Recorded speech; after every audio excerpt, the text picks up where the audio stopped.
Welcome back to the channel and thank you for watching, and feel free, by the way, to smash that like button and the subscribe button at any point you feel like it during this video.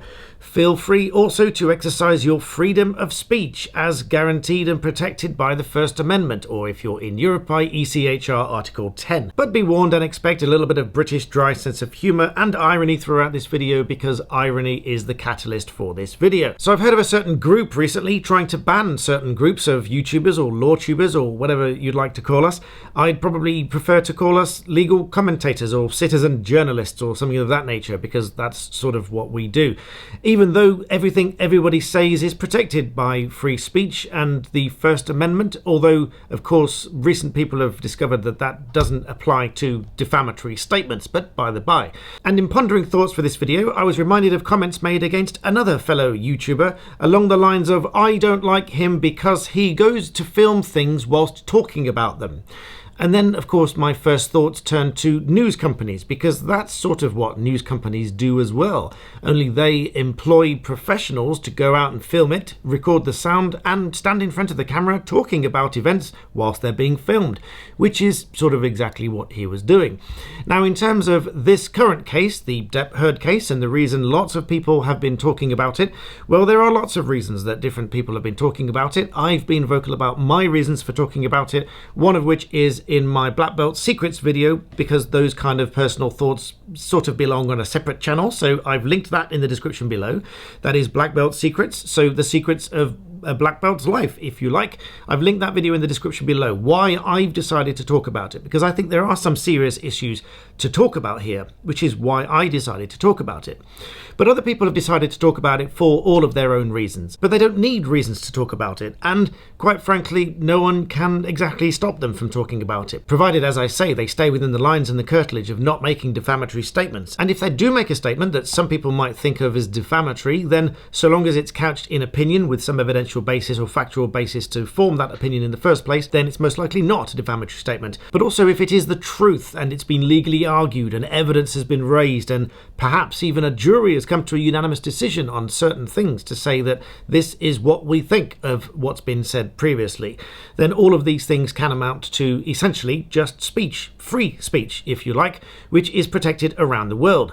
In the United States, of course, it is protected in the First Amendment, one of 5 rights, including that of speech, protection of the freedom of speech and expression, provided of course it's not defamatory statements, as I've mentioned earlier. But also, even if you're in Europe, we have the ECHR. Now, whilst not an absolute right, it is a qualified right, but Article 10 provides individuals and legal entities with the protection of free speech.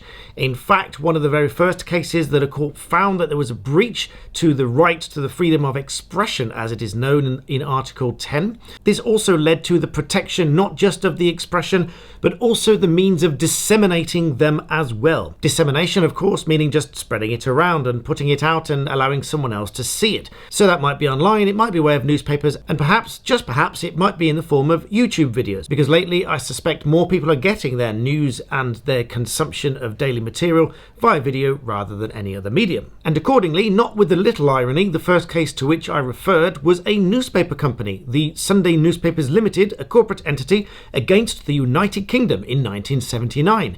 In essence, the court ruled that any restriction imposed on the means of transmission necessarily interferes with the right to receive and impart information.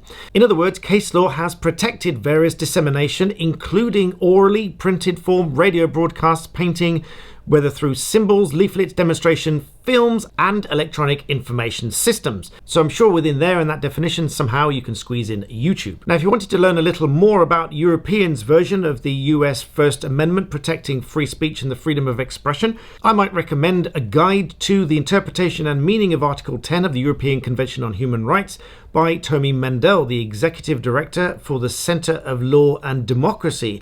It's 91 pages long and it's limited to this article alone, so not light reading but certainly informative. But now back to further irony, because the groups that are talking about this, which I suppose includes myself, that other groups don't want to be talking about this, probably wouldn't be talking about this if there weren't subsequent interviews post-judgment, which ultimately were dissected, analysed and ultimately talked about even further. And whilst I do pass the odd comment about other professionals from time to time, I always stay mindful of being respectful and only criticise if I think it is justified and necessary. For example, one of the major newspapers in the United Kingdom, the Daily Mail, did reach out to me just recently, and I did make certain comments in response to what they were writing an article about, but still remaining respectful and courteous.